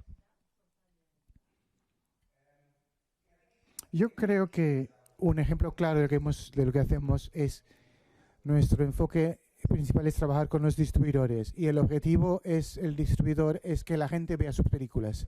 Entonces, el distribuidor puede hacer centenares de campañas de marketing. ¿Cómo? Por ejemplo, a lo largo de un estreno hay miles de campañas de marketing que entran. Entonces, es seguir cada campaña individualmente para saber realmente qué está pasando campaña tras campaña para campaña. Es decir, una cosa en Facebook puede decir algo para medir el interés en la película, interés al intento, el intento a la acción y acción, transacción. Entonces, cuando estamos viendo a lo largo de un consumidor cómo él interactúa con tu marca, necesitamos datos para que decimos, la gente si está viendo, el 75% viendo el tráiler, eso ve mucho intento. Pero muchos no van con eso. Entonces, se puede encontrar esa persona y al día siguiente diciendo bueno, ahora comprar las entradas. Ellos no quieren hacer eso. Nosotros proporcionamos la plataforma para que hagan eso y dicen, sea cual sean las acciones, mientras veamos cierta intención, intentamos convertir una intención en una transacción. Entonces, tú dices que estabas, por ejemplo, haciendo tracking de un anuncio en Facebook o en Instagram. ¿Y qué otros entradas de data? ¿Cómo se mide? Y ¿qué se mide y cómo se mide? Sí que no puedes decirlo abiertamente, pero ¿qué se mide? ¿Qué es interesante para tu compañía? Yo creo que recuperando un poco la estrategia que te decía antes, o que os decía, yo creo que dependiendo mucho del foco. Al final, si nosotros nos movemos en datos de suscriptores, ojalá pudiéramos tener el volumen completo, porque al final influye en una decisión de que una persona se suscriba o no. Tienes los datos propios de la plataforma y datos externos que pueden estar muy vinculados a lo que es consumo de plataforma, pero pueden tener que ver con muchísimas cosas, hasta el clima, los meses en los que estás, o sea, puede influir un montón de datos. Yo creo que ahí, y además por nuestra propia experiencia, un reto al que se enfrentan muchas las compañías, creo que es intentar no ir más allá en la recopilación de datos, uno de lo que realmente vas a poder luego manejar y te va a ayudar a tomar decisiones, y luego, como decía, de lo que realmente necesitas pensando en el objetivo. O sea, no voy a recopilar datos y voy a tener una gran base de datos si luego no me van a valer para mis objetivos. Trabajamos un poco al revés. Mis objetivos son este y este. ¿Qué datos creo que voy a tener? Y ahí, como os decía, hay de todo tipo de datos. Primero nos hemos centrado y creo que es el principio de toda compañía, en conocer a sus clientes, en conocer la gente que ya está o que por lo menos tiene contacto con nosotros, y luego conocer el mercado que hay fuera. Yo creo que el gran reto y uno de los una primera fase para integrarlo en las compañías es acotar mucho lo que realmente necesitas, empezar por conocer tus propios usuarios y a partir de ahí ir ampliándolo. Yeah, I totally agree. It's funny. Estoy totalmente de acuerdo. Digamos, dividiendo los datos. Predicción, política, promoción y público. Entonces, hay que hacer las 4 cosas al mismo tiempo. Entonces, si es una entidad nacional, hay que pensar datos en cuanto a, desde el punto de vista de política. Para el distribuidor tienes que conocer tu público. Entonces, cuanto más le conozcas, mejor. Y más fácil es promocionar las películas de ellos porque les entiendes mejor. Y toda la parte de consumidor está muy bien, las políticas están bien, pero cuando hay una expresión clara con el consumidor diciendo no solo quiero tu email, sino me vas a dar cierto valor. Entonces, hay que encontrar la manera de crear un valor para intercambiar algo con la gente a cambio de los datos. Todas las empresas están haciendo esto. Pero en cuanto al cine, es mucho más difícil porque históricamente el productor hace la película, el distribuidor distribuye y el cine recoge todos los datos. Pero como el mundo ha cambiado, yo creo que puede haber un planteamiento, una relación más fácil entre productor y distribuidor. Yo creo que es muy, muy emocionante porque hemos entrado en esa plataforma de promoción, se puede vender entradas directamente al consumidor, las taquillas de los cines, permitimos que los socios tienen un empleo a través de su plataforma de promoción. Entonces, solo con ver que alguien tiene una intención, ahí intentamos abrir, Disney lo está haciendo, Amazon lo están haciendo, todas esas empresas lo están haciendo. Pensamos que es posible para las pequeñas compañías, porque hay gente como nosotros que estamos intentando conectar esos puntos dispares juntos. Again, Una vez más, estamos trabajando con ellos y quizás me repita. Hay una relación con el público y yo de la zona donde vengo, desde el punto de vista creativo, yo era como un homeless porque la gente espera formar parte del mundo de la distribución, pero cuando usas los datos de forma diferente, esto crea algo nuevo. El equipo creativo se compromete más y participa más y tiene más responsabilidades, es más dueño de ese producto y de la relación con los espectadores. En lugar de sustituir el análisis del guión con una máquina, es importante primero que el creativo esté en el centro y que tenga el control de lo que intentan conseguir. Cada vez más vemos que la propiedad, la sensación de pertenecer y de ser propietario del producto respecto al consumidor es algo que va evolucionando. Estabais hablando de cómo podéis trabajar desde el primer momento, en las primeras etapas de desarrollo, desde el guión. Si queremos a una audiencia muy implicada, el creador de datos va a estar influenciado por el Big Data. ¿Es posible darles herramientas para que entiendan lo que quieren las audiencias sin interferir en el proceso creativo? Porque creo que ese es el miedo en la industria audiovisual. ¿Cómo usamos esos datos de manera adecuada para el creador? Porque es una situación un poco arriesgada para muchos, que es un risky business para muchos usar los datos. Bueno, es verdad que mucha gente no quiere que haya personas que influyan en ellos y que los datos les influyan. No es mi experiencia con las personas, porque hay mucha gente que no está interesada para nada. No es buena idea tener las historias, pero necesitas información sobre las personas. Sí, puedes beber, sí.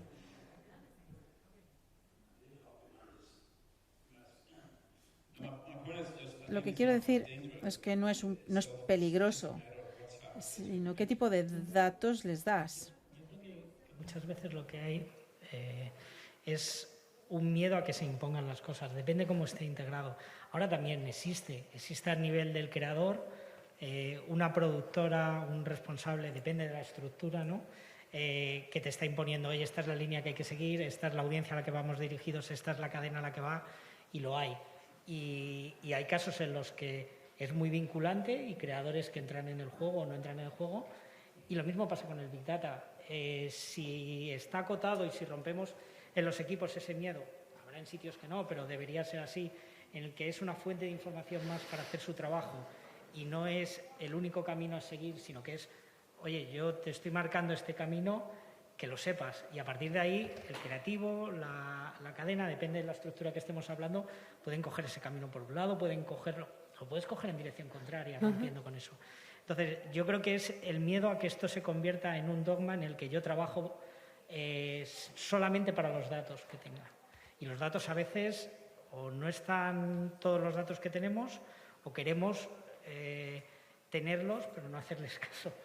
Y a veces es parte del éxito también, salirse de eso, como hablábamos antes, porque vas por delante del dato, porque rompes un poco una tendencia o porque ha cambiado la realidad donde estás desarrollando el trabajo y el dato todavía no lo recoge. Entonces, yo creo que romper el miedo es importante. Claro, también hay una responsabilidad de cómo se usa el dato y del papel que le da la empresa, la compañía, depende de la estructura de generación en la que estemos. You agree? Yeah, do you know, it's funny. Sí, es gracioso porque tenemos un socio de productor y esta chica estaba desarrollando un proyecto aún sin terminar y ella pensaba que esa película la iban a adorar muchas personas. Es algo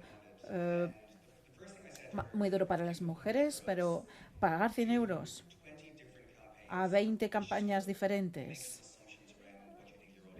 te indica cómo está compuesta tu audiencia. Y muy rápidamente, con las 20 campañas, por 5 euros, dijo, bueno, la audiencia es mujeres de 20 a 25, de 25 a 30. Y los datos mostraron que las audiencias no estaban tan comprometidas con ese contenido, no les iba a interesar. Así que ahí al final obtuvo un Final Cut y probó algunas de sus hipótesis y asunciones para hacer experimentos, para ver si iba a atraer a ciertas audiencias. Y al final hizo otra película, no el proyecto inicial, y empezó este proceso mucho antes. Usó esos datos. Si pones a las audiencias primero, con estos datos vas a ver qué les interesa y se pueden utilizar datos verticales, pero hay que probarlo. No es difícil testar algo con 100 euros. Estoy de acuerdo. Tenemos una historia parecida con un director que cambió su perspectiva para su película con los datos y cambió la historia, cambió el guión, porque el personaje de esa historia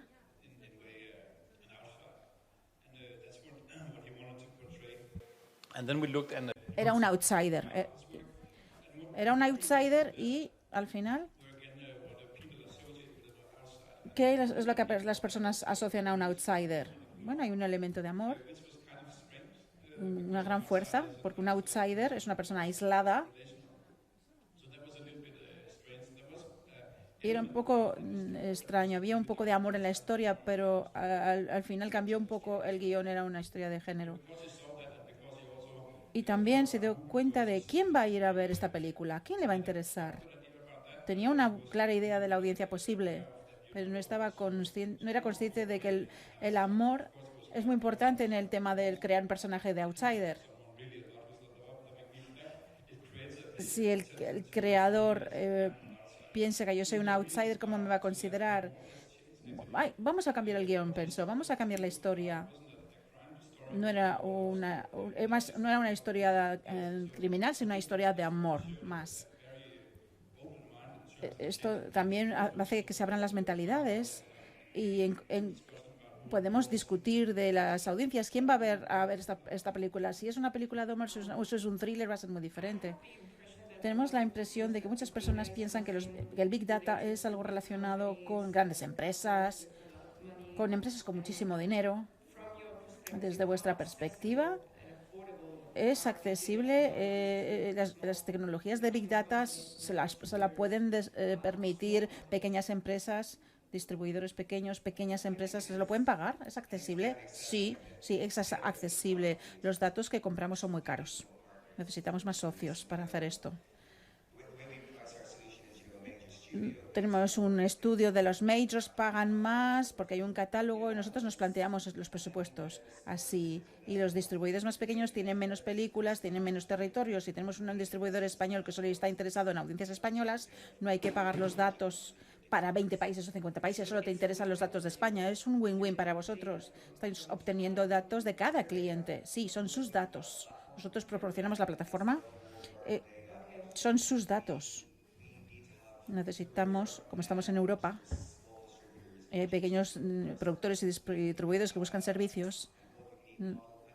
Tenemos un modelo completo en el que tú puedes pagar un nivel accesible de servicios, porque hay servicios muy caros. Tenemos 20 personas que desarrollan la plataforma y gastamos mucho dinero cada mes para que vayan entrando los datos y compilarlos. Y tenemos 100 clientes que pagan X dinero y les sale más barato así. Y al final salimos adelante. Como plataforma, vuelve otra vez al punto de acotar lo que quieres, lo que quiere tu compañía y para el objetivo que tienes. Entonces, creo que es importante para empresas de todo nivel acceder a Big Data, pero de una manera proporcionada.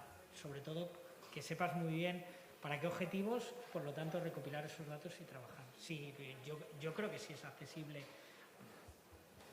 prácticamente para cualquier, a partir de unos determinados niveles, prácticamente para cualquier nivel. Y accesible no solamente la recopilación y el trabajo de datos, sino un reto también importante para las compañías, y nosotros lo hemos visto internamente, creo que para cualquier compañía que integre el Big Data, es la integración en los equipos. Esa estructura de equipos, de qué persona es realmente, no solamente la que obtiene los datos, sino cómo se interpretan esos datos y cómo se llevan a la estructura de la empresa o al trabajo de un creador. Es muy importante esos perfiles dentro de las empresas, porque muchas veces parece que el Big Data es una cosa solamente de tecnología, de matemáticos. La gente de contenidos está muy separada y yo creo que las compañías, estoy hablando de producción, de audiovisual, figuras que a lo mejor aúnen esa parte más matemática y esa parte de contenido y tengan esa misión casi de interpretar los datos y de ponerlo en contacto, yo creo que es un reto muchas veces a la compañía, porque si hay cierto rechazo, muchas veces es por cómo se integran esos procesos. Que a lo mejor se integre de una manera muy matemática, que produce un rechazo creativo o que el creativo no entienda el trabajar de esa manera. Yo creo que es muy importante esa integración dentro de las empresas y que haya departamentos y áreas que estén a medio camino y que al final saquen provecho de la información. Yes, you're nodding. Sí, estoy totalmente de acuerdo. No gastamos el mismo dinero en unas cosas y en otras, pero podemos obtener otros datos. La cantidad de costes para nuestra empresa está relacionado con lo que estás hablando. Las personas nos cuestan dinero. Hay que crear una conexión, una relación entre la parte matemática y la parte de contenidos. Y lo mismo ocurre con otros sectores, otras empresas, otros sectores con los que colaboramos en mi empresa. Muchas empresas están obsesionadas con el Big Data, quieren datos en vivo, pero muy pocas organizaciones pueden adquirir esto y obtenerlo. Y no saben interpretarlo. Y estoy de acuerdo en que se trata más de tratar con las personas que traducen esos datos y saben interpretarlos. Sí, hay muchos recursos gratuitos disponibles también. No es Facebook, pero si intentas ver cuáles son las audiencias posibles para tu película, puedes crear una cuenta de Facebook y decir, mira, esta es una película que es de esto y de esto. Bueno, para mujeres, pongamos, o lo que sea. Y ahí ves cuál es el potencial de audiencias en un país para esa película. Tienes distintos parámetros, los puedes ajustar y puedes entender si hay una audiencia o no para esa película. Lo puedes ver. Son intercambios con otras plataformas. Si Facebook es gratis, y tú tienes un producto, puedes publicitarlo, puedes hacer que alguien gane dinero con tus datos. Al final hay una manera de verlo que es a lo mejor como muy terrenal, que a mí me parece muy representativa de lo que es el Big Data de la prehistoria, que no dejan de ser los expertos en cualquier compañía. O sea, cualquier compañía o cualquier profesional que lleve 50 años tiene, en el fondo, es una persona que es como una máquina de Big Data. ¿Por qué? Porque tiene la experiencia de este género, este público, este momento, esta manera de distribuirlo, y es lo que llamamos el experto o el gurú que te dice, no, esto no va a funcionar porque el público de esta ciudad o de este sitio no le gusta. Y esto pasa en la industria audiovisual y pasa en cualquier negocio. Cuando tú al final ves un camarero que te dice, no, es que aquí el Big Data, mi Big Data de 40 años trabajando, llevando este restaurante, me dice que aquí no voy a vender comida japonesa. Y en realidad está usando Big Data. Entonces, yo creo que si las empresas y todo esto a gran nivel les explicamos o entienden que lo que estamos haciendo es que esta experiencia le ponemos números y las hacemos, por supuesto, mucho más detalladas y profesionales, y las hacemos vivas para que puedan evolucionar constantemente, porque a lo mejor este experto llega un momento en el que no se está reciclando o le está faltando información, e incluso podemos jugar con decisiones en tiempo real. Estamos yendo un paso más allá, pero yo creo que el miedo se rompe cuando piensas que los expertos de toda la vida es un procesador en persona de Big Data.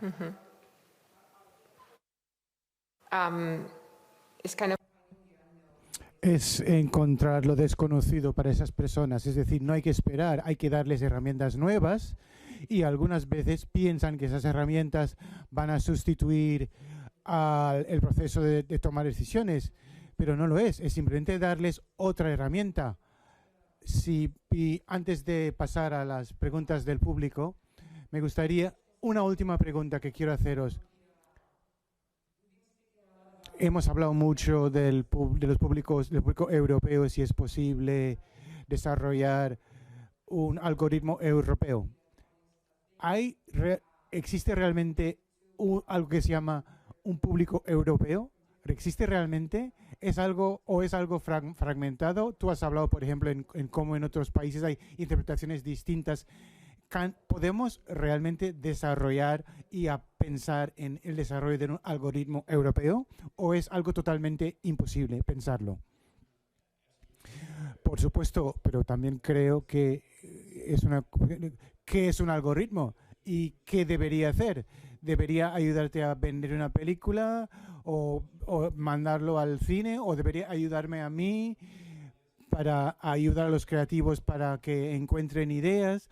Algunos igual son más difíciles de trabajar con ellos, pero yo simplemente pienso que es cuestión de saber que el creativo tenga un papel que hacer dentro de ese modelo, trabajando con la combinación de factores duros y factores más maleables, y poder controlarlo y formar parte como creativo, sobre todo en cuanto al desarrollo de la historia. Entonces, creo que, por supuesto, hay margen para eso, porque también puedo decir que yo no veo para nada que la gente creativa no les interese los datos.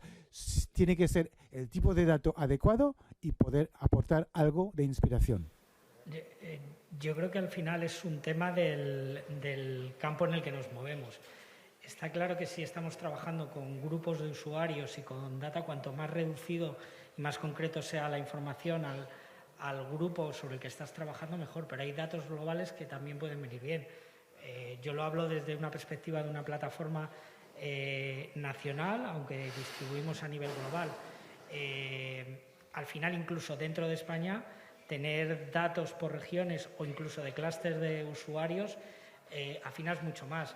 Tener un dato global de Europa o mundial para determinadas cosas te puede ayudar. Lo que pasa es que según vayas reduciendo, a lo mejor para cosas más específicas, cuanto más reducción mejor, pero evidentemente tener un dato global de Europa como región, además con muchas cosas en común, va a ayudar. Luego sabemos la diversidad que hay.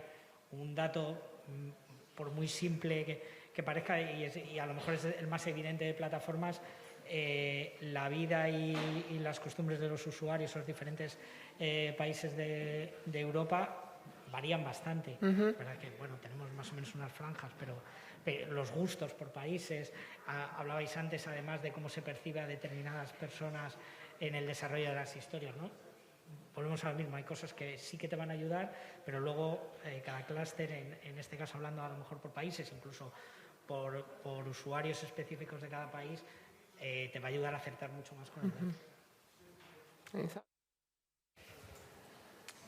There's two random stats I was just thinking there, and I don't have. Dos tipos de estadísticas no tengo. Yo creo que es como un 13% de la gente compran el 50% de las entradas de cine.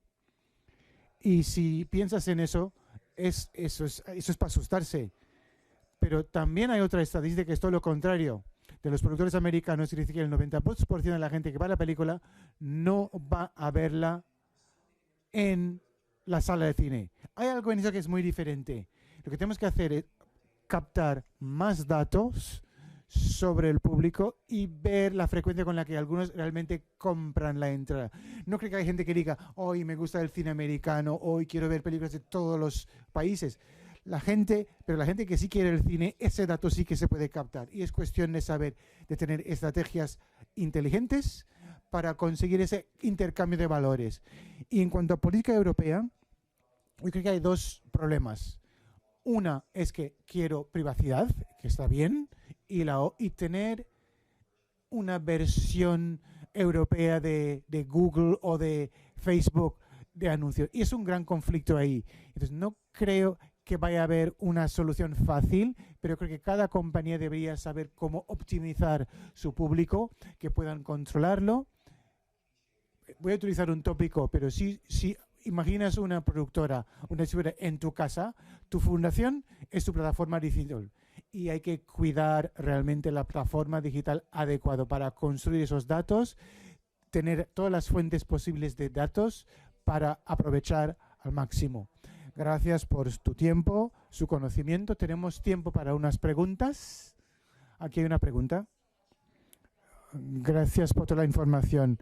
Pero quería vincular los dos paneles. Tenía curiosidad como habéis pensado, bueno, conozco el aspecto en torno de medioambiental y muy a menudo, pero me pregunto si es que al revés, si lo digital también está teniendo en cuenta el impacto de lo digital, que es información que todos podemos utilizar. Es decir, lo medioambiental, entonces queremos utilizar los dos. Me interesa saber entonces vosotros qué pensáis y vuestros conocimientos también. He hecho mucha investigación de eso, pero no he encontrado esto, pero me gustaría saber qué pensáis. ¿Qué pensáis? Acabo de hacer un cálculo en cuanto a nuestra huella verde, nuestra huella, bueno, reducida. A lo largo del último año hemos hecho como 20 proyectos en 3 países distintos y estamos como 500 personas en cuanto a recogimiento de datos. Y solo preguntamos también por internet. No tengo el cálculo sobre eso, pero en cuanto a cuánto hemos ahorrado viajando, entonces, hablando a la gente directamente en su casa, hemos hablado con unas 500 personas por su plataforma digital, entonces la gente se filma, no se van de su casa y simplemente calculamos a partir de eso y cuánto reducimos a partir de eso y es el equivalente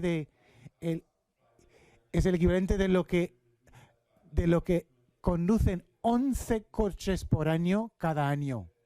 Podemos ver otra ventaja de eso es que podemos comparar mercados distintos. Comparamos el mercado doméstico, el mercado de exportación. Habrá que viajar a Estados Unidos, sería peor. Pero hacemos eso por vídeo solo.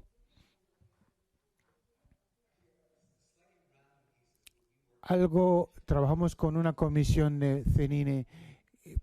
Nos pidió tener el sello verde y eso es interesante porque es una comisión, nos pidió y no sé si es que hay una base de datos de producciones verdes porque nos gustaría tener eso. Podemos almacenar eso y es una manera fácil para que nosotros tener influencia. Es hacer simple que nuestros socios tengan como un catálogo de producciones verdes. Yo creo que las entidades nacionales de cine podrían hacer eso. Creo que es muy importante. Sinergias, sí. Sí, es recoger más datos, juntarlo y cuanto más grande, pues mejor, cuanto más mejor. ¿Más preguntas?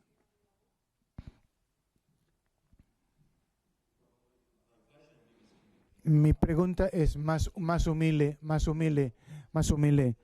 Tiene que ver con, ¿sabéis que más del 70% de los IPs que van a producción se basan en libros, cosas no originales? Entonces, ¿cómo se refleja eso en datos, en los datos que tú estás intentando analizar? ¿Cómo haces todos esos gustos distintos de distintos sectores culturales? ¿Cómo haces para mezclar todo eso y sacar un resultado? Porque la tendencia del mainstream es proteger a los IPs para crear más precuelas y secuelas, pero básicamente ya tienen los datos, saben lo que van a pasar, pero están trabajando sobre cosas muy parecidas, es decir, es no tomar ningún riesgo. Ayer en la presentación de cosas originales con Netflix, con Amazon, con HBO Max y Filming, fue fantástico porque al final la conclusión es que todo el mundo quiere no perder su suscripción. Todo el mundo quiere ser diferente, todo el mundo quiere ser innovador, todo el mundo quiere controlar los datos, todo el mundo quiere dar oportunidad para que surjan talentos nuevos. Pero al fin y al cabo, repitiendo lo que pasa es que la gente, al final, la gente es mejor tomar un riesgo sin controlar los datos porque tiene más valor, en vez de repetir algo que está en la plataforma y que nadie vería y al final la gente se cansa. Bueno, para abreviar, si controlas como un terremoto, si puedes prever un terremoto, puedes estar seguro de que la opción, estamos seguros, pero al final se produce el terremoto, porque la gente cambia. Bueno, quería hacer una pregunta muy sencilla, muy sencilla. Yo lo que creo es que estoy de acuerdo con lo que dices y entiendo la duda, pero yo creo que el dato lo que te está dando muchas veces es un argumento más. Cuando hablabas de IPs que sabes que van a funcionar y que tienen su recorrido, al final lo que estás es haciendo un producto del que tienes más dato. Un producto de un nuevo creador, una apuesta diferente, disruptiva en la plataforma, tiene menos datos, tiene más riesgo al final. Entonces, si vemos el manejo de datos, por ejemplo, de las plataformas a nivel global, lo que creo que todos intentamos hacer, a todos nos encantaría tener producto nuevo, que sea tan disruptivo, que se convierta en el nuevo referente a seguir. Pero al final tienes que trabajar en un equilibrio de cosas. El dato también te ayuda a decir, bueno, yo voy a tener según el dato, estos 3 productos funcionan muy bien y eso me va a dar margen para apostar por estos 2. Muchas veces la realidad te lleva a otro sitio. Seguramente los 2 donde has tenido el riesgo, uno de los 2 es el que más éxito tiene. Yo creo que al final, y lo veíamos en el panel anterior, somos compañías que, hablo en general de las plataformas, que tenemos un modelo de negocio de conseguir nuevos suscriptores y mantenerlos, que eso daría para otro tema completo, y lo que hay es que equilibrar los datos. Y el dato sí que puede ayudar no a hacer las mismas IP constantemente, sino a tomar ciertos riesgos, porque tienes seguridad sobre otros productos. I have 3 more questions. 3 preguntas de personas que han visto online. La primera es, ¿cómo evitar incurrir en estereotipos? Yo creo que eso es un tema recurrente siempre, cómo evitar los estereotipos.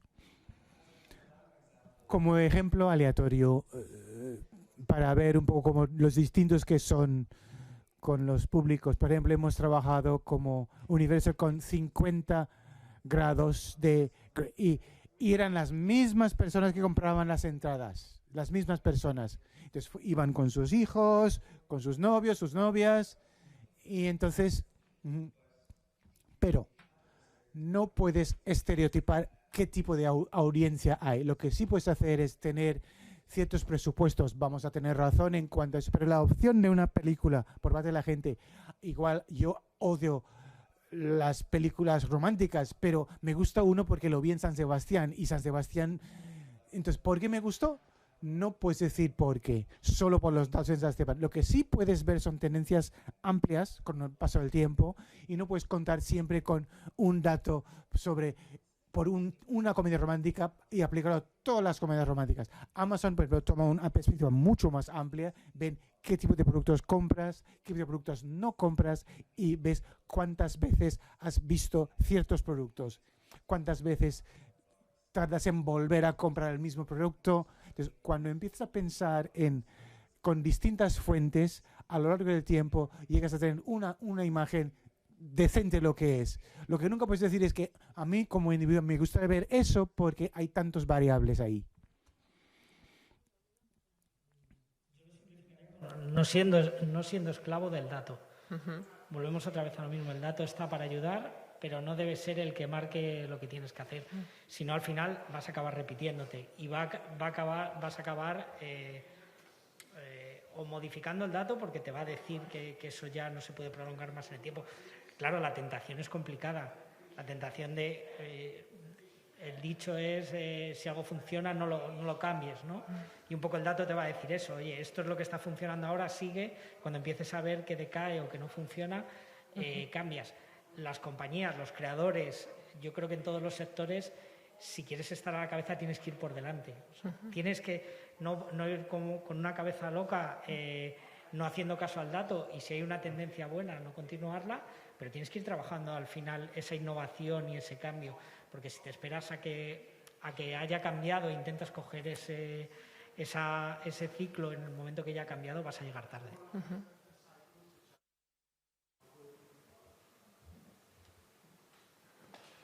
I think also to what you said, creo que muchas veces nos sorprende lo poco que significa ciertas cosas. Por ejemplo, la película más exitosa de Dinamarca en Dinamarca es para personas que tienen 55 años y es muy popular entre públicos adolescentes. Y ahora que trabajamos con dos distintos tipos de datos, también aseguramos que la gente con la que hablamos son espectros bastante amplios. Intentamos integrar la gente que pensamos que va a ver la película, pero también hay que intentar ver a gente más. Pero es difícil segmentar las cosas. Bueno, ya no nos queda tiempo. Muchas gracias a todos por asistir. Creo que el primer panel fue sobre las cosas que necesitamos. Necesitamos métrica, tenemos que ser conscientes de que hay que preocuparnos más el entorno. El segundo panel ha sido sobre lo que tenemos conocimientos, tenemos datos y podemos con ambas herramientas ser mejores con nuestros trabajos y ser más sostenibles en nuestros trabajos. Entonces, muchas gracias a European Film Forum y al Festival de San Sebastián. Ha sido una tarde larga. Gracias por vuestras preguntas y os vemos el año que viene. Gracias.